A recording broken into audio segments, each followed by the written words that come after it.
All right, welcome back to WMMA now with your host Chuck Stevenson, coming at you with a special 2-fight review. So we're going to Las Vegas, Nevada for UFC number 252.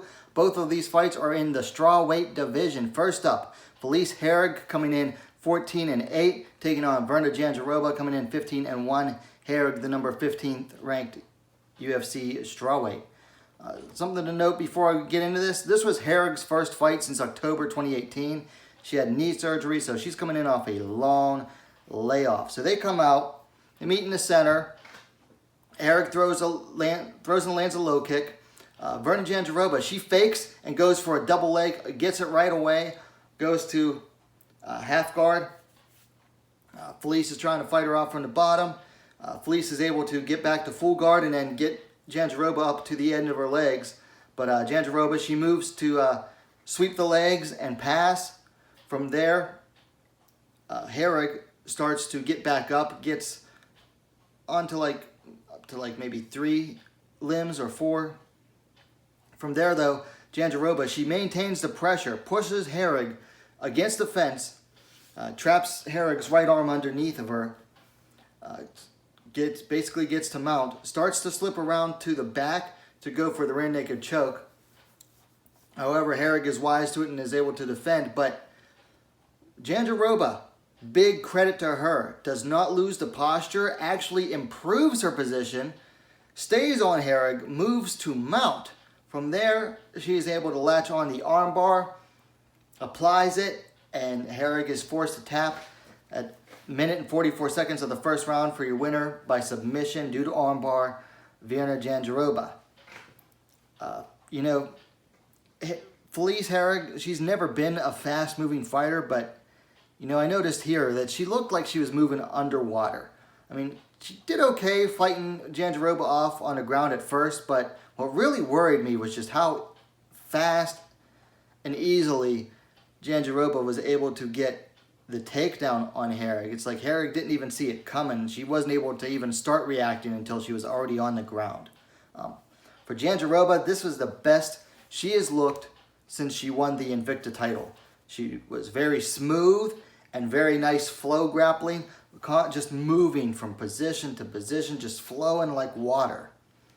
For things to work on here, for Janjaroba, there's nothing really for her to work on. She performed flawlessly in this fight, well deserving of the $50,000 bonus that she got. For Herrig, takedown defense, man, that was just, like I said, Janjaroba just took her down way too quickly, way too easily. Got to work on that takedown defense. Also work on positional and flow grappling. She made a couple of critical mistakes in there, particularly when she was trying to get up and she didn't have her balance secured. When she tried to escape from the back mount that Janjaroba was on. Just needs to work on her positioning and the flow grappling, just working on positions. For fights to make, for Felice Herrig, she hasn't fought in a while because of knee surgery, and you got to wonder, she came off a loss, comes back almost 2 years later, suffers a first round submission loss. You got to wonder, is her head still in it? It's hard to say. Very hard to say. I'd like to see her in a fight against Karolina Kowalkiewicz. Both of these fighters are getting up there in age. Both are in their 30s. Both are on the back end of their career. I think these two could put on a fight. They're mostly going to try to keep it standing against each other. And this would be like a loser retires fight. I'd hate to see either of these fighters take another loss. And guaranteed one of them would lose here. But the winner can, lives to fight another day, and the loser should probably head off into the sunset. For Janjaroba, so she'll likely be ranked number 15 off of this when they update the rankings. So I had to look, who's ranked number 11 to 15 that she could fight? I'd like to see her get a chance to move up the rankings.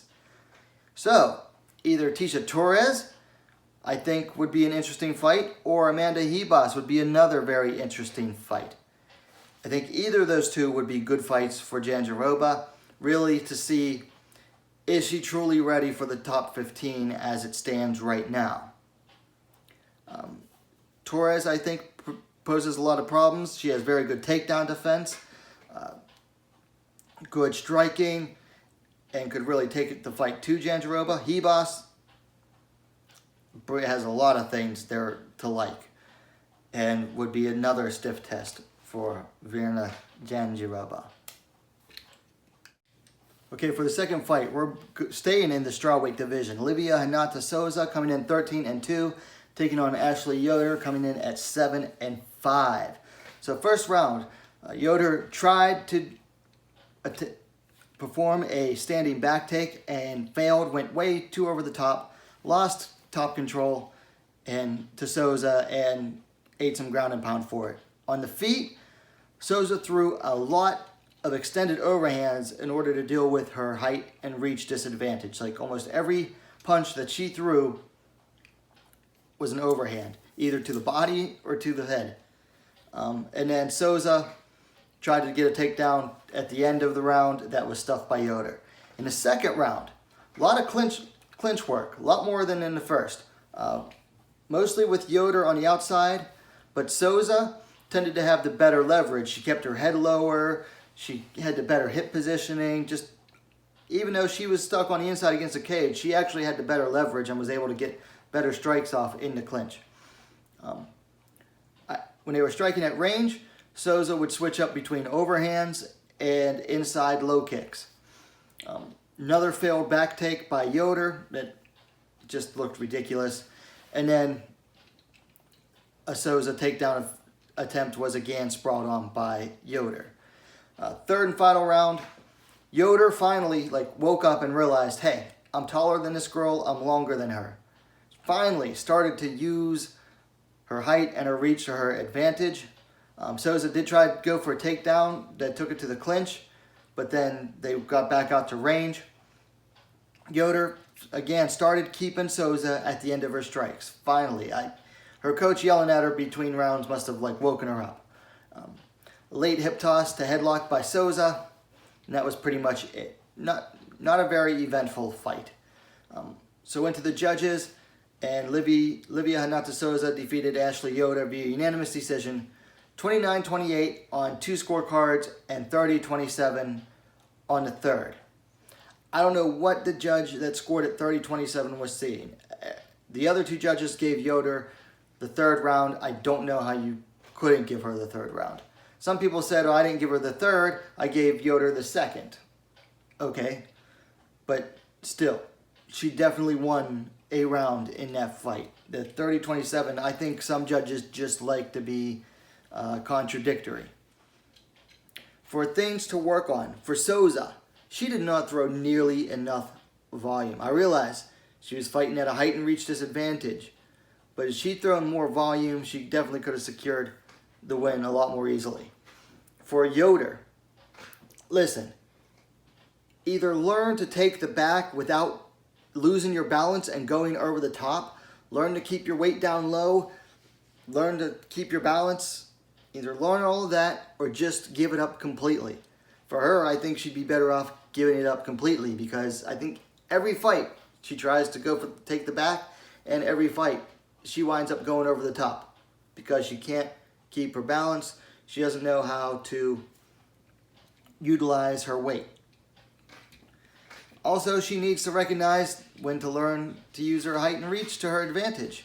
It took her until the third round. Had she done it in the first 2 rounds, fight probably would have been a different story, because she should have recognized it. If Souza was just going for nothing but overhands, and Souza's a better striker than that, for Souza to have to resort to wild, overextended overhands just shows that she was worried about the height and reach of Yoder, and Yoder just lacked the fight IQ to understand it. So she needs to learn to recognize when she has a height and reach advantage.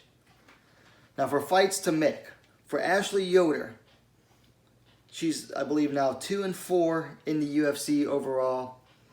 You know, they didn't pick her up from when she was on The Ultimate Fighter. They sent her down to Invicta. She picked up a win there. And then the UFC called her up as a short notice replacement, and she's been back ever since. I think it's time for them to send her back down to Invicta to really work on the things that she needs to work on against the level of competition down there. Let her get a couple wins and then see if it's time to bring her back up. Probably won't be. I mean, I think she's probably just not going to be able to fight at the UFC level properly. But I think Invicta would still be a good fit for her. For Souza, this is the tough one. You know, what do they do with her? She's done okay in the UFC so far. I just don't know how they're going to match her up. And honestly, I don't think the UFC knows how to match her up properly. I think they're definitely underutilizing her. She does like an interesting and quirky personality. She's definitely a character. The whole Brazilian gangster thing. It's personally, it's not for me, but I do recognize that a lot of other people like her. So I don't know what they're gonna. I honestly don't know what they'll be able to do with her. And like I said, I don't think they know either. Okay, so that's my review for these two fights. Let me know your thoughts in the comments down below. Brazil went 2-0 against the Americans this weekend as far as ladies go. Like I said, let me know your thoughts in the comments down below. If you liked the video, please give it a like and share it as well. And hey, what are you waiting for? Subscribe to WMMA Scene Now, the most complete women's mixed martial arts dedicated platform on YouTube. Thanks for watching. We'll see you next time.